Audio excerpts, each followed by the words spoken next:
just had a nice chat with Paula there about the leaflets I'm giving out, and explained about smart meters and the central bankers being in charge of all political spectrums.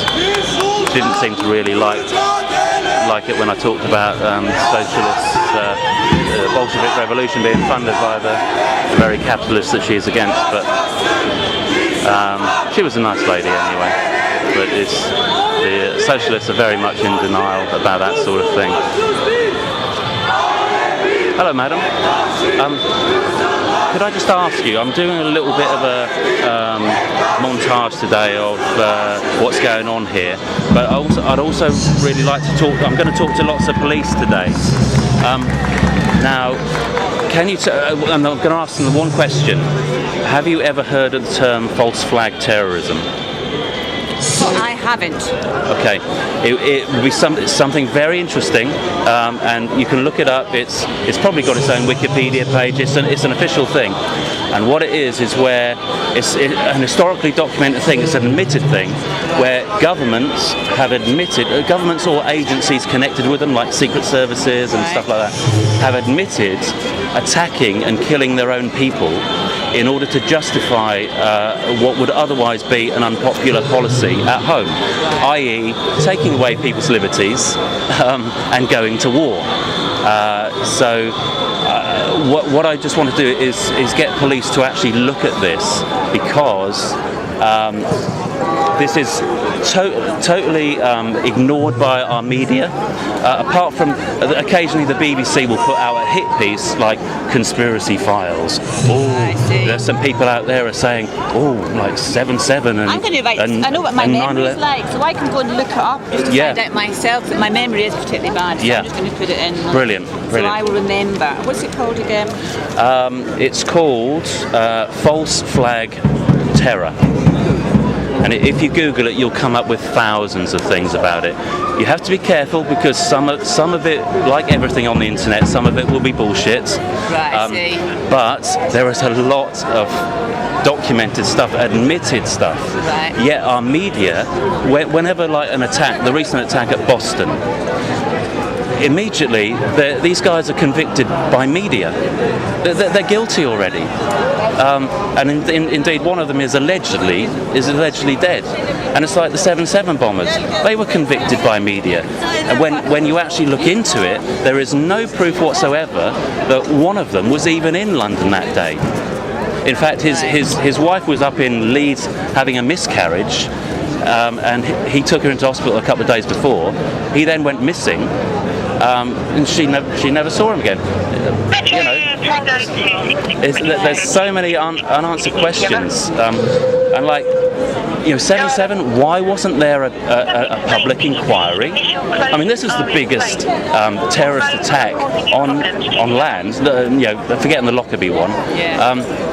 And yet they don't want to investigate it properly. At the inquest, when the inquest eventually came round in 2010, it came out that they didn't even do autopsies of the bodies. Now, why would you not want to do that?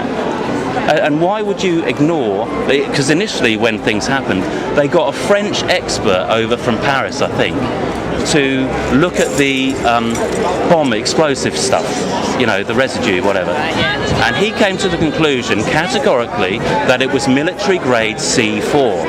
So this, of course, connects things to, if you like, the establishment. Back to what you're saying about that. Yeah. Now, that then gets ignored, and then they make up something which loads of terrorist experts, government experts, have said, no, we're not saying that that's the case at all, because it's ridiculous. And they came up with it being a, I forget the name exactly, but some sort of pepper bomb. Right. Some sort of pepper bomb, and it's just ludicrous. And you've also got eyewitness reports saying in the carriages that it was as if the bombs were underneath, because the metal was sticking up. And there were several, in at least one of the carriages, there were several different holes, so different explosions. How did you find all this out yourself? How did you find out about it? I found out just by accident. Right, essentially, and I've been looking at this 5 years now. Have you? Yeah, and believe me, it's a roller coaster ride of emotions, because the people that you really want to trust, unfortunately, are completely untrustworthy. Right, however, what happened with me is I accidentally came across 9/11 Conspiracy on YouTube, right, and I looked at it, and I kept looking at different links, and then I thought, do you know what? Some of this is actually true, or seems to be true, and it's like, some of it's bullshit. I can see that, but some of it is true, and it's like they're having these big demonstrations in New York. This was 5 years ago, and I saw this, and I said, why isn't this on the BBC News? Yeah. Well, there's a massive thousands of people demonstrating, saying 9/11 inside job, 9/11 inside job. And it's like, this is news. I mean, and then I started thinking, perhaps what these other links are saying is that the media is controlled by people who don't allow certain things to come out. And this is where the conviction by media goes on. Right. Those 7/7 bombers are guilty. No need. Even at the inquest, I've read some of the inquest, the actual, script of it.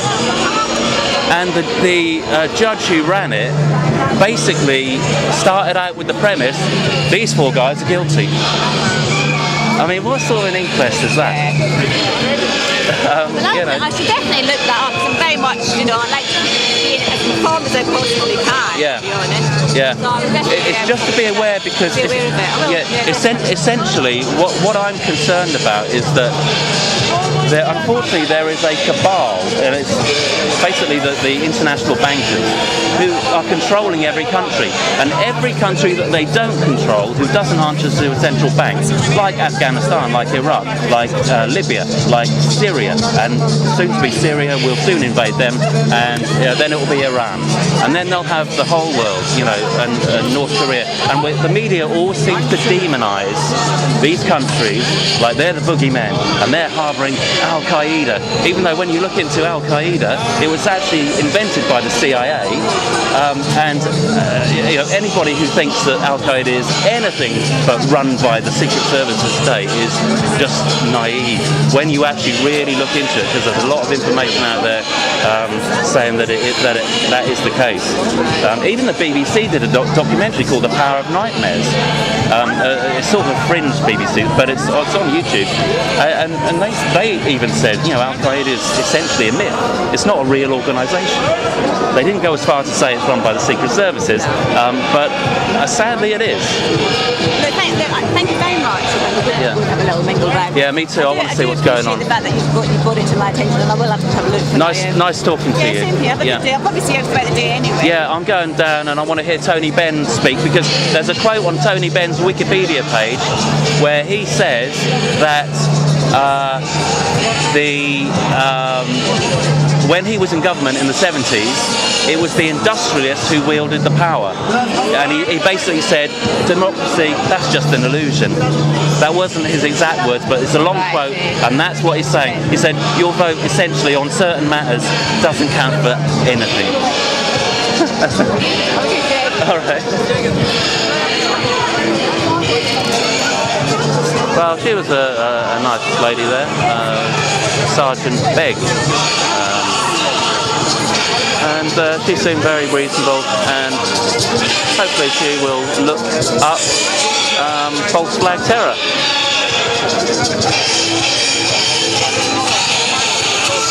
And so I'm just going to run out of a 10-minute segment here. I'll just finish off with good old Lenin. Good old Lenin and Stalin and Mao. I mean, you've got to worship those people, haven't you? What a joke.